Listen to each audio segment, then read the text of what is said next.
শান্তমূলক শাস্তি দিতে হবে। সমস্ত সন্ত্রাস সতর্ক হইয়া সন্ত্রাসী ছাড়িয়া দে। আল্লাহর বিধান কত সুন্দর, যে সন্ত্রাসী লিপ্ত হয়ে যাবে আমার ভাই রাস্তার মোড়ে এমন ভাবে জনসম্মুখে তাদেরকে ফাঁসির কাস্টে ঝুলাইয়া দৃষ্টান্তমূলক শাস্তি দিতে হবে, তাহলে কোন সন্ত্রাস আর সন্ত্রাসী করার সাহস পাবে না। বলুন কথা ঠিক না বেটি? এই শাস্তি দিতে হবে আমার ভাই। এখন এই দলটা, এই পুরাটা দলের এক জাতীয় শাস্তি দিবে না আমার ভাই। একটা দল এখানে 4টা সূরত ধারণ করবে। 4টা সূরত কি? একটা দল বের হয়েছে অস্ত্র নিয়ে, তাদের উদ্দেশ্য হচ্ছে ব্যক্তিটাকে মেরে ফেলবে, মালও নিয়ে আসবে, এই উদ্দেশ্যে বের হয়েছে। কিন্তু পুরাটা দলের এক জাতীয় শাস্তি দেওয়া হবে না। এই উদ্দেশ্যে বের হয়েছে ঠিক, কিন্তু পুরাপুরি সাকসেসফুল হতে পারে নাই।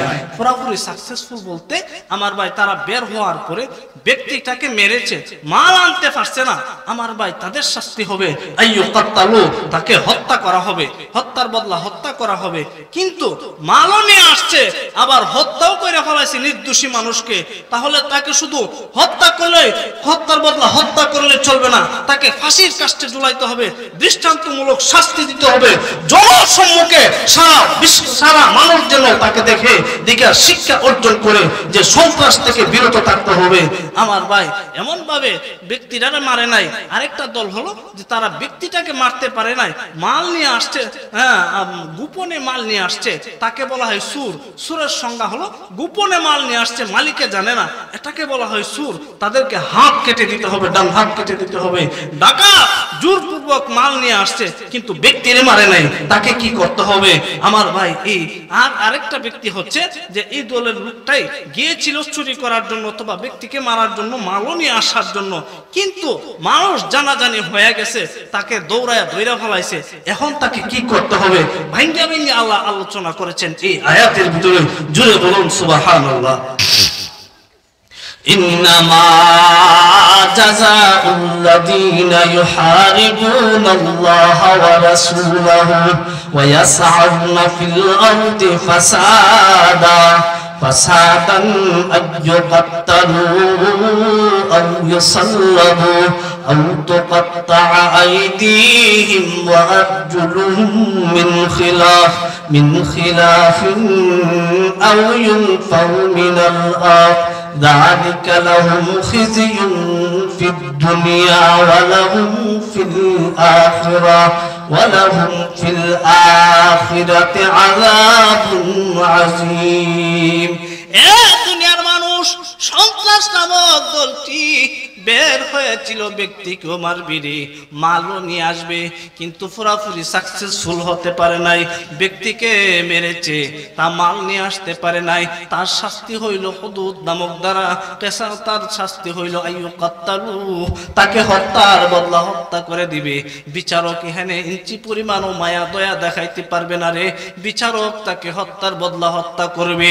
এরপর আল্লাহ বলেন আইয়ুকাত্তালু আও ইউসাল্লাবু। দুনিয়ার মানুষ অসন্ত্রাস নামক দল বের হয়েছিল, ব্যক্তিকেও মারবে, নির্দোষী মানুষকে মারবে, মালও নিয়ে আসবি রে, সিএনজির ড্রাইভারে মারবে, মাইরা মাল নিয়ে আসবি রে, সিএনজি লয়ে আসবে। এমন ভাবে বের হওয়ার পরে সিএনজিওয়ালারও মারছে, মালও নিয়ে আসছে, তার শাস্তি কি জানো নে? আউ ইউসাল্লাবু, তাকে শরীরে জ্বলাইতে হবে, ফাঁসির কাস্টে ঝুলাইয়া দৃষ্টান্তমূলক শাস্তি দিতে হবে। জনসম্মুখে ফাঁসির কাস্টে ঝুলাইয়া তাকে শাস্তি দিলে সিএনজি আর ডাকাতি হবে না, সিএনজি নিয়ে আসবে না, ব্যক্তিরও মারবে না রে, গাড়ির ড্রাইভারও মারবে না, রাস্তাঘাটে ডাকাতি করবে না। দুনিয়ার মানুষ কোন সন্ত্রাসী চলতে পারে না রে। আরেকটা ব্যক্তি হলো তারা বের হয়েছিল দল বেঁধে অস্ত্র নিয়ে, ব্যক্তিকেও মারবে, মাল নিয়ে আসবে, কিন্তু পুরাপুরি সাকসেসফুল হইতে পারে না, ব্যক্তিরে মারে নাই, জুড়ে মাল নিয়ে আসছে রে। তারা হলো ডাকাত। আইয়ুকাত্তালু আও ইউসাল্লাবু আও তুকাত্তা আইদিহিম ওয়া আরজুলুহুম মিন খিলাফিন আও ইউনফাউ মিনাল আরদ। হাত পা পাও কাটিয়া দাও। ডান হাত যদি কাটা হয় বাম পাও কাটা হবে, আবার যদি বাম হাত কাটা হইরে তাহলে ডান হাত কাটা হবে, উল্টা উল্টি তাকে কাটিয়া দাও। এই হলো 3 নম্বর শাস্তি। 4 নম্বর শাস্তি হলো আমার ভাইয়ারে এমন ভাবে গিয়েছিল, সাকসেসফুল হতে পারে নাই, মানুষের জানাজানি হয়ে গিয়েছে, দৌড়ায় তাকে দৌড়ে ফেলাইছে। এবারে তাকে জমিন থেকে বের করে দাও, দেশ থেকে বের করে দাও, বলতে তাকে তোমরা জেলে দিয়া দাও। এমন যদি শাস্তি হইরে, সন্ত্রাস নইরে, কোন দুর্নীতি সমাজে থাকতে পারে না। কোন কথা ঠিক না বেঠি? আমার ভাই পুরোপুরি সাকসেসফুল হতে পারে নাই। একদল তারা গিয়েছিল কিন্তু ব্যক্তিরে মানে নাই, মাল নিয়ে আসছে, আমার ভাই জুড়ে মাল নিয়ে আসছে, তাদেরকে কোনাকুনি হাত পাও কাটিয়ে দাও। এমন ভাবে ব্যক্তিরও মারছে, মালও নিয়ে আসছে, তাদেরকে ফাঁসির কাস্টে ঝুলাও। কিন্তু ব্যক্তিরে মারছে, মাল নিয়ে আসতে পারে নাই, তাকে হত্যার বদলা হত্যা করিয়া দাও। এমন ভাবে আমার ভাই চুরি করতে গিয়েছে, গোপনে মাল নিয়ে আসছে, তাকে ডান হাত কাটিয়ে দেওয়া হবে। আমার ভাই এমন ভাবে দেখা গেছে, কিন্তু মানুষের জানাজানি হয়ে গেছে, কোনোটাই করতে পারছে না, তাকে দৌড়ায় দৌড়া ফেলাইছে, তাকে জেলে দিয়ে দাও। তাহলে কোনো অপরাধ সমাজে থাকতে পারে না। বলুন কথা ঠিক না ঠিক? কিন্তু এটা হলো দুনিয়ার জগতের শাস্তি। এমন অপরাধ যদি করে তাহলে দুনিয়ার জগতের বিচারক তাকে এমন ভাবে শাস্তি দিবে, ফাঁসির কাস্টে ঝুলাইবে। আমার ভাই ফাঁসির কাস্টে ঝুলাইবে, এরপরে কি করবে? হত্যার বদলা হত্যা করবে। এমনই ভাবে আমার ভাই হাত পাও কোনাকুনি কাটিয়া দেওয়া হবে, জেলে দিয়া দিবে। এইগুলা শাস্তি যদি দুনিয়াতে দেয়, পরকালে কি মাপ পাওয়া যাবে? এরপরে আল্লাহ বলেন, ইল্লাল্লাযীনা তাবু মিন ক্বাবলি আন তাকদিরু আলাইহিম ফা'লামু আন্নাল্লাহা গফুরুর রহিম। আল্লাহ বলেন, এ দুনিয়ার মানুষ, এ দুনিয়ার বিচারপতি রে, এই জাতের অপরাধ করেছে, তারা সবগুলো অপরাধের মধ্যে যে কোনো একটা অপরাধে জড়িত, কিন্তু বিচারকের দুনিয়ার জগতের সরকারে জানে নাই। জানার আগে আগে নিজে নিজে গোপনে তওবা কইরা আল্লাহর কাছে মাফ চায়া বালা মানুষ হয়ে গেছে। আল্লাহ বলেন, এ দুনিয়ার বিচারপতি রে, তারা যখন গোপনে তওবা কইরা লাইছে রে, আমি আল্লাহ হইলাম গফুর রহিম, আমি আল্লাহ মাফ করে দেই। ও দুনিয়ার বিচারপতি, তুমিও তাদেরকে মাফ করে দাও। কিন্তু সরকারে জানাজানি হয়ে গেছে, সরকারে জানাজানি হওয়ার পরে তার যদি তওবা করে, তখন তওবা তার কবুল হইব না, শাস্তি নিতে হইব, হত্যার বদলা হত্যা নিতে হবে, ফাঁসির কাস্টে ঝুলতে হইব, হাত পাও কোনাকুনি কাটা হবে, এমন ভাবে তাকে জেলে ঢুকাইয়া দেওয়া হইব। দুনিয়ার মানুষ, দুনিয়ার সরকার জানার আগে আগে যদি তুমি তওবা কইরা লাও, এই তওবা আল্লাহর দরবারে গ্রহণ হয়ে যাইব রে। আর যদি দুনিয়ার বিচারপতি যাই নাইলা, তখন তওবা করলে কাজ হবে না, তোমার শাস্তি গ্রহণ করিতে হইব। এটা হলো দুনিয়ার জগতের শাস্তি। আল্লাহ বলেন, ইল্লাল্লাযীনা তাবু মিন ক্বাবলি আন তাকদিরু আলাইহিম ফা'লামু আন্নাল্লাহা গফুরুর রহিম। এতক্ষণ যে শাস্তিটা শুনাইলাম, এটা হলো দুনিয়ার জগৎ। এই জাতীয় অপরাধের শাস্তি দুনিয়ার জগতে হয়েছে, সরকারে বিচার করেছে, তাহলে কি পরকালে মাপ পাওয়া যাবে? আল্লাহ বলেন, না না, পরকালে মাপ পাইতা না। দুনিয়ার জগতের শাস্তি, পরকালেও কঠিন শাস্তি আছে। এই জাতীয় অপরাধ করলে যদি দুনিয়াতেও শাস্তি পেতে হয়, আবার পরকালে শাস্তি পেতে হয়, কোন ব্যক্তি কি অতি সহজে এই জাতীয় অপরাধে জড়িত হবে? এই জন্য এই আয়াতের আলোচনা এই ছোট্ট পরিষদে আমার মতো ক্ষুদ্র মানুষ কেন বাইতুল মুকাররমের খতিবকে দিয়ে সরকারিভাবে এই জাতীয় আলোচনা দেশে করানো দরকার। বলুন কথা ঠিক না বেঠিক? আর সরকারও মেনমিনি আর ইনজু মার্কা সরকার দিয়ে দেশের বিচার হবে না। সরকার কঠোরভাবে কোরআনের দিকে ফলো করতে হবে, তাহলে দেশের সমস্ত দুর্নীতি দমন হয়ে যাবে।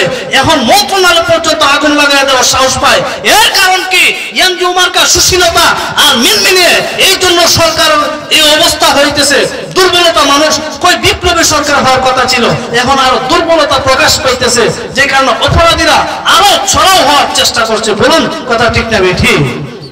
আল্লাহ বলেন, ইল্লাল্লাযীনা তাবু মিন ক্বাবলি আন তাকদিরু আলাইহিম ফা'লামু আন্নাল্লাহা গফুরুর রহিম।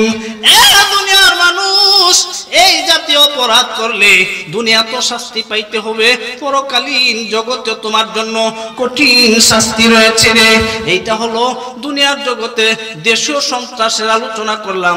দেশীয় অপরাধকে দমন করার জন্য আল্লাহ যেই বিধান নাজিল করেছে, এখন যদি বৈদেশিক সন্ত্রাস আসিয়া আমার দেশে হামলা করে রে, যেমন ভাবে পাকিস্তানে হামলা করেছিল, এখন যদি আবার ভারতেও হামলা করে, এই জাতীয় অপরাধে যারা জড়িত হবে আর দেশীয় সন্ত্রাস দমন হওয়ার সাথে সাথে বৈদেশিক সন্ত্রাস যদি হামলা করে রে, তাহলে কি করতে হবে? আল্লাহ বলেন, ইয়া আইয়ুহাল্লাযীনা আমানুত্তাকুল্লাহ ওয়াবতাগু ইলাইহিল ওয়াসিলা ওয়াজাহিদু ফি সাবিলিহি লাআল্লাকুম তুফলিহুন।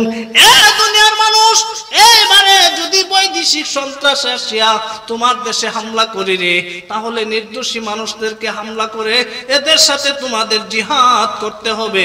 জিহাদের পূর্ব শর্ত আছে, উপস্থিত শর্ত আছে।